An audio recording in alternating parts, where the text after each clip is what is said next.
Evangelho, quarto domingo do tempo da Quaresma. O Senhor esteja convosco, Ele está no meio de nós. Proclamação do Evangelho de Jesus Cristo segundo São João. Glória a vós, Senhor. Naquele tempo disse Jesus a Nicodemos: do mesmo modo como Moisés levantou a serpente no deserto, assim é necessário que o Filho do Homem seja levantado, para que todos os que nele crerem tenham a vida eterna. Pois Deus amou tanto o mundo, que deu seu Filho unigênito, para que não morra todo o que nele crer, mas tenha a vida eterna. De fato, Deus não enviou o seu Filho ao mundo para condenar o mundo, mas para que o mundo seja salvo por ele. Quem nele crê não é condenado, mas quem não crê já está condenado, porque não acreditou no nome do Filho unigênito. Ora, o julgamento é este: a luz veio ao mundo, mas os homens preferiram as trevas à luz, porque suas ações eram más. Quem pratica o mal odeia a luz e não se aproxima da luz, para que suas ações não sejam denunciadas. Mas quem age conforme a verdade aproxima-se da luz para que se manifeste que suas ações são realizadas em Deus. Palavra da salvação.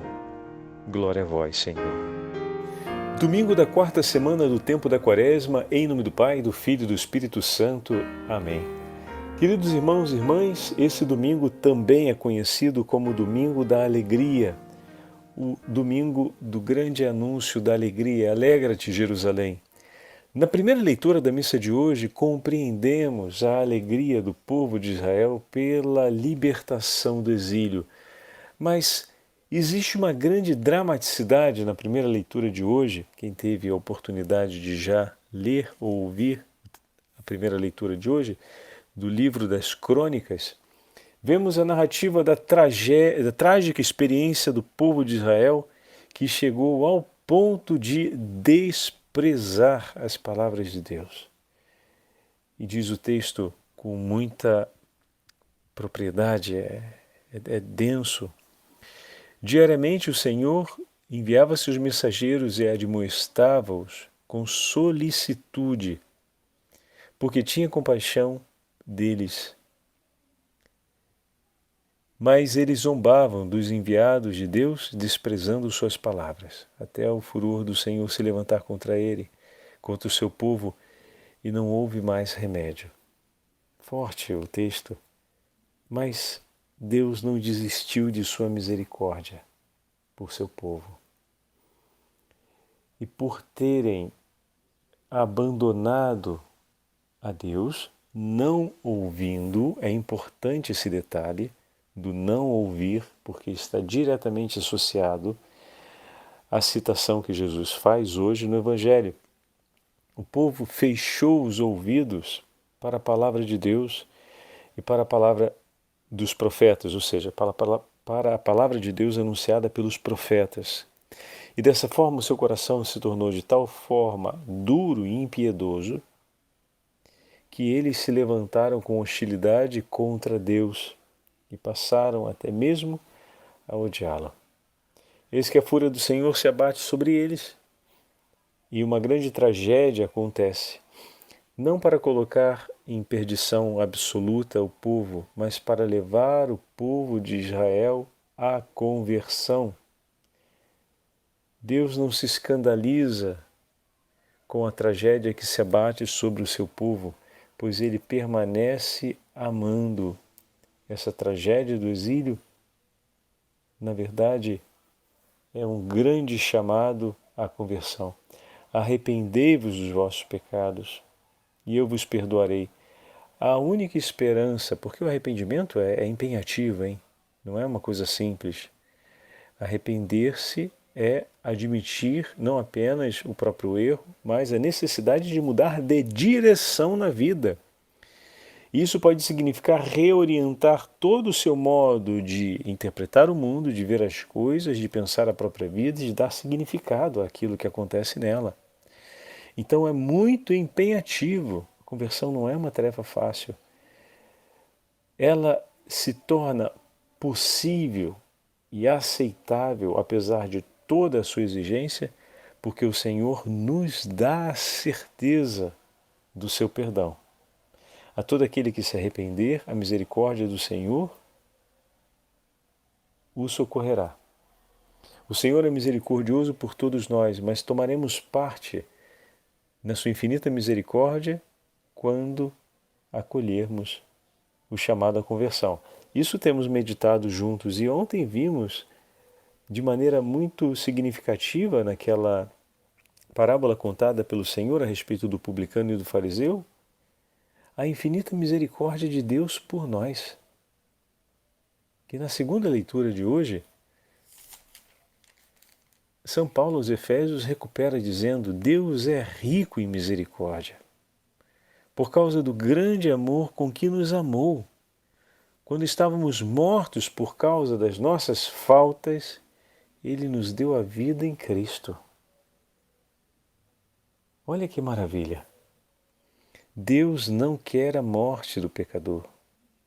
Deus não quer te ver num caminho de morte. Deus não quer me ver numa estrada de morte. E Ele vem em nosso socorro e nos entregou o seu próprio Filho para que, escutando as suas palavras, pudéssemos converter-nos, pudéssemos mudar a estrada da nossa vida, pudéssemos admitir agora um novo horizonte, viver não mais por nós mesmos, mas viver por Cristo. Só o Senhor Jesus tem o remédio, o antídoto, capaz de nos curar da ferida de morte causada pelo pecado. Então, se o Senhor nos entregou Cristo, não se enganem, o Senhor quer a nossa vida. E dia e noite se empenha para que eu e você possamos viver um caminho de conversão. Toda vez que parecer exigente a conversão, não desanime. Lembre-se que o Senhor, mais do que nós, deseja isso para a sua vida. E Ele está, na sua infinita misericórdia, disposto a vir em nosso socorro para que possamos nos converter. Deus quer e espera a nossa conversão. Você imagina que se você diz sim, Ele vai te abandonar? Não, absolutamente. O teu sim, ele é fundamental para que o socorro de Deus aconteça, todo ele, na sua plenitude, em nosso favor, e nós possamos viver a vida que Ele nos propõe em Cristo.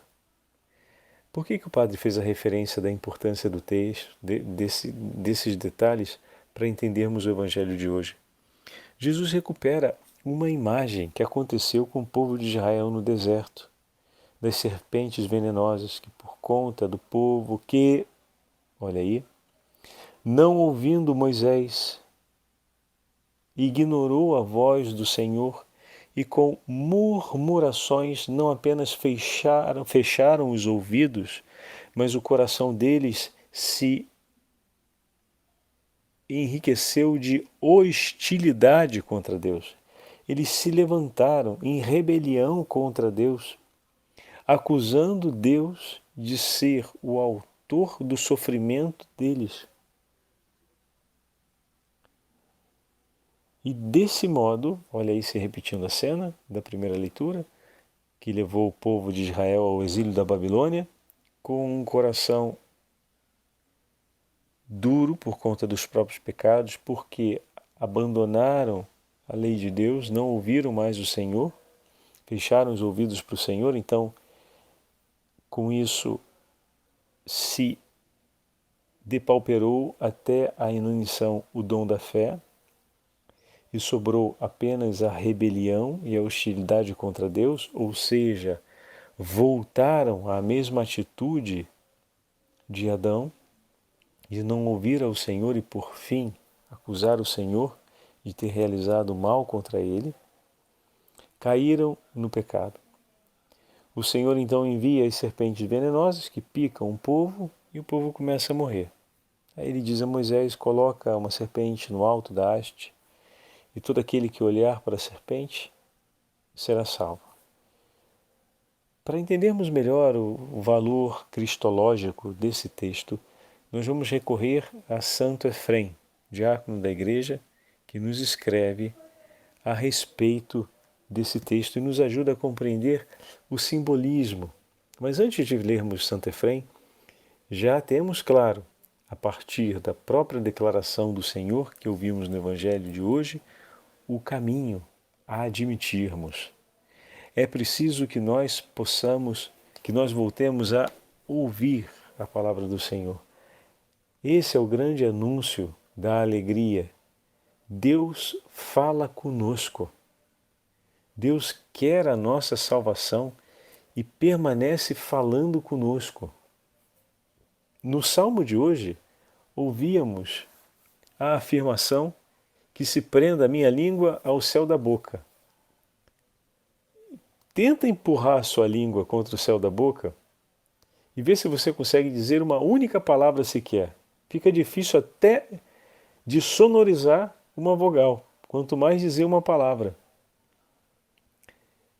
Então é uma imagem também simbólica muito forte.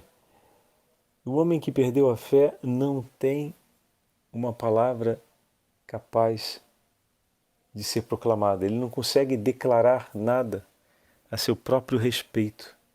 Ele perde completamente. Mas o homem que guarda a palavra do Senhor no coração e que vive seus mandamentos, bendiz a Deus e realiza prodígios em seu nome.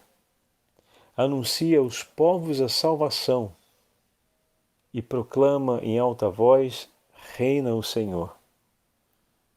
Veja, foi um estrangeiro, Ciro, rei da Pérsia, a restituir a dignidade do Templo de Jerusalém, outrora devastada pelos babilônicos, e a fazer com que o povo novamente se encontrasse no lugar consagrado a Deus. Ele libertou Jerusalém, a cidade santa, e restituiu ao povo de Israel um estrangeiro, porque o seu próprio povo, o povo de Israel, o povo que Deus escolheu para si, não o quis, zombou e virou as costas para ele. Forte essa imagem, né? Forte. Ciro foi a mão providente de Deus para cumprir a promessa. Deus não abandonará o seu povo. Ainda que o seu povo o abandone e zombe dele, o Senhor não abandonará. E se for preciso, virá de fora desse povo o chamado, ou então aquele que será a mão a realizar o cumprimento da promessa. Ou seja, como Deus é fiel à palavra de amor que Ele declarou por nós. Por nós. E quantas vezes a gente vê essa mão amorosa que vem em favor das nossas famílias, né? O Senhor abençoa sempre no dom da paternidade e da maternidade cada um dos pais e das mães para poder conduzir as suas famílias na fé. Mas às vezes se dispersa. E aqueles que deveriam ser os grandes pilares da fé de uma casa, talvez não se importem muito com a fé dentro da casa, como alicerce da família. Mas aí, eis que o Senhor, muitas vezes, Ele que manteve a fidelidade, declarando de estar junto daquele casal, desde o dia em que consagraram essa aliança matrimonial a Ele pelo sacramento, Ele providencia tantas mãos estrangeiras, ou seja, tantos Ciros, pessoas de fora da nossa família, que vêm trazer para a nossa casa, para a nossa família, esse chamado eloquente de Deus, fazem ecoar essa voz de retorno, e às vezes vai começar por um filho, por um neto, até que aquela mãe, até que aquela avó, ou muitas vezes vai ser reforçando a voz daquela avó que ficou perdida no passado da nossa família, que aquela filha, que aquele neto vai retomar de novo, e aquela casa será a casa do Senhor, conforme a promessa que Ele fez, que permaneceria como Senhor por aquela família, Senhor daquela família. E assim Ele cumpre. Estão vendo? De maneira agora, tirando do macro, do povo de Israel, para o micro, que é a experiência da nossa casa, nós conseguimos ver esse acontecimento. Como Deus é fiel por nós. E se andamos ainda no micro, a cada um que no dia do nosso batismo fizemos uma aliança com Ele e prometemos amá-lo sobre todas as coisas e o nosso irmão, como Ele nos tem amado. Muito bem. Em muitos momentos da nossa vida, o Senhor vem em nosso socorro e quantos ciros não passam para nos ajudar a recuperar a palavra do Senhor e a colocá-la em prática. Mas, sobretudo, eles vêm e passam na nossa vida cumprindo a promessa de fidelidade, testemunhando a fidelidade de Deus na sua promessa de amor por mim e por você. Você já agradeceu a Deus por todas as pessoas que na sua vida foram um sinal do cumprimento dessa promessa de amor de Deus por você, pela sua salvação? Que foram testemunhos dessa misericórdia infinita do coração do Senhor? Pois Deus amou tanto o mundo que entregou o seu próprio Filho único, para que todo aquele que nele crer, ou seja, que acolher a sua palavra e que guardá-la no coração, tenha a vida eterna. Então é uma palavra eficaz.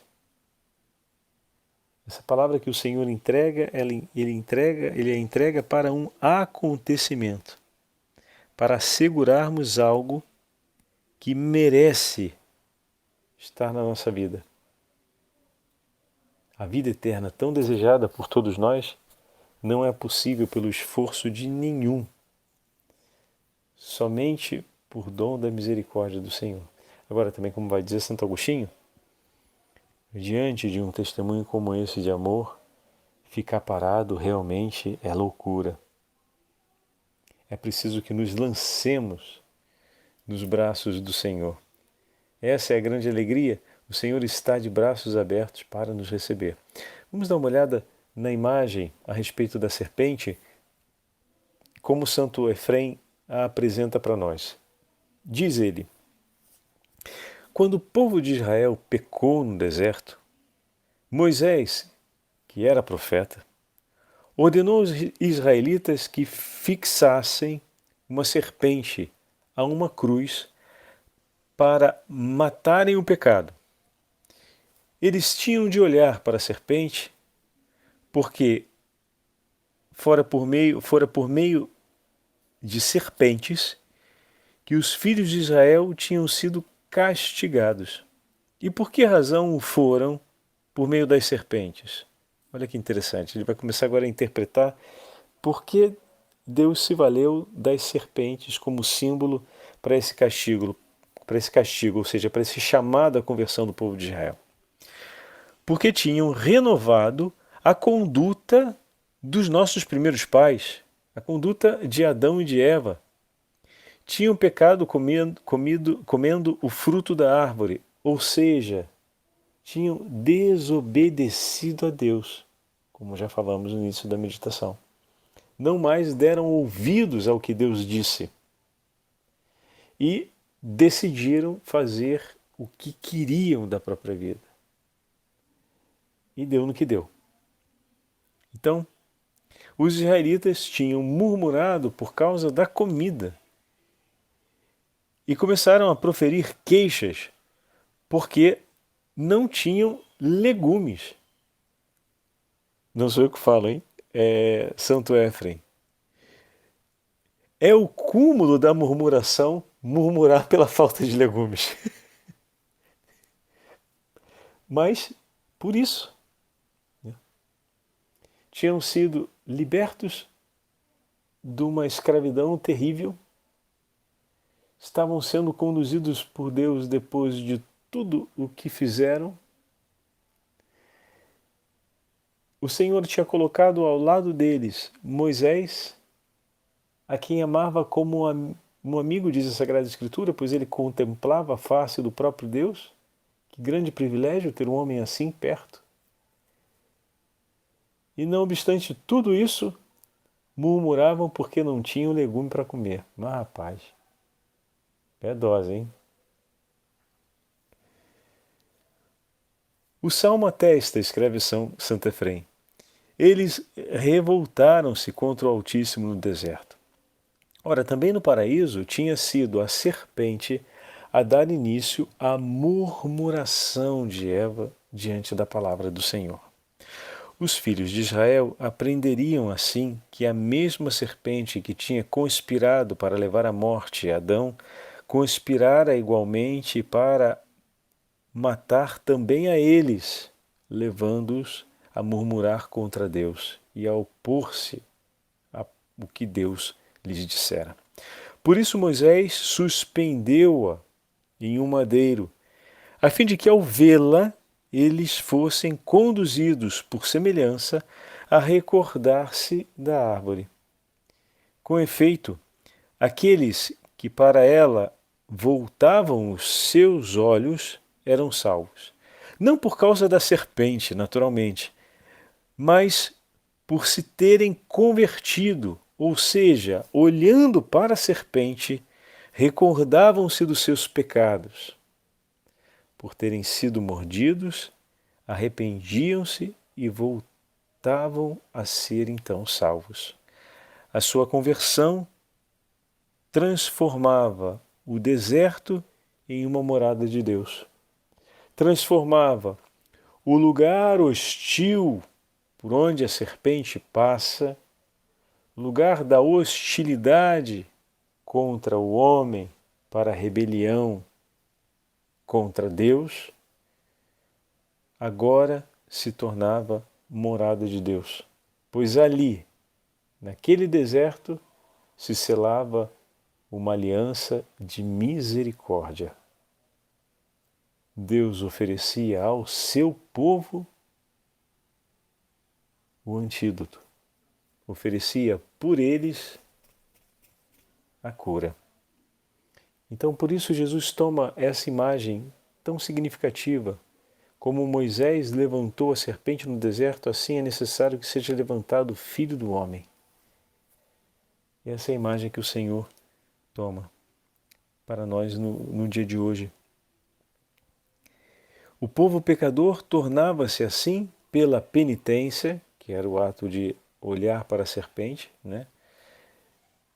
uma assembleia eclesial. E melhor ainda, apesar de si mesmo, adoravam a cruz, porque a serpente estava colocada no alto de uma cruz. Então ele faz até essa comparação, assim como olhamos para a cruz do Senhor para encontrarmos ali remédio para a nossa ferida de morte.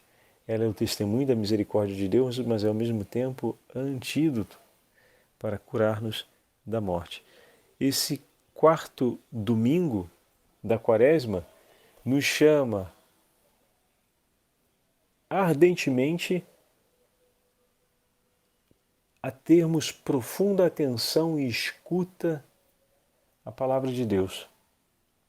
Mesmo procuremos durante essa semana combater as murmurações e dividirmos com entusiasmo essa certeza da misericórdia e do amor de Deus por nós, que se manifesta através da sua palavra. Senhor, eu quero colocar em prática a sua palavra.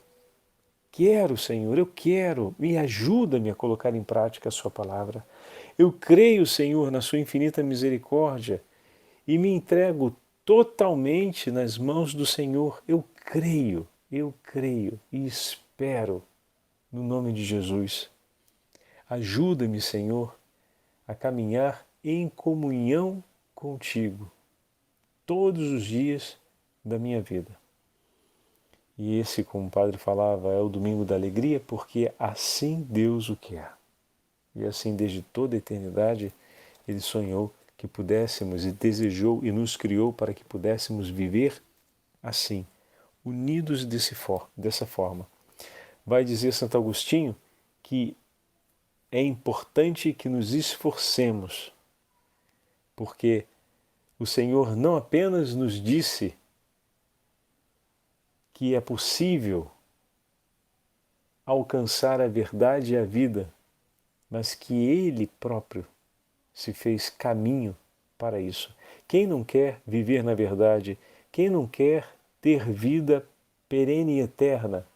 Todos nós queremos. Muito bem, Cristo é o caminho. Eu sou o caminho, a verdade e a vida. Deus não nos disse, olha, existe um caminho, procura aí que vocês vão achar. Ele próprio se apresenta. Não fomos nós que saímos para procurar o caminho. Foi o caminho que chegou até nós. Vocês estão entendendo? Ele mesmo se apresenta. Eu sou o caminho. Diante de uma declaração clara como essa, o que mais que a gente está esperando nessa vida, homem? Vai rodar aí por quê? Então vamos pedir ao Senhor que nos ajude a acolhermos essa verdade e a abraçarmos esse Senhor que é caminho de vida, é caminho à verdade.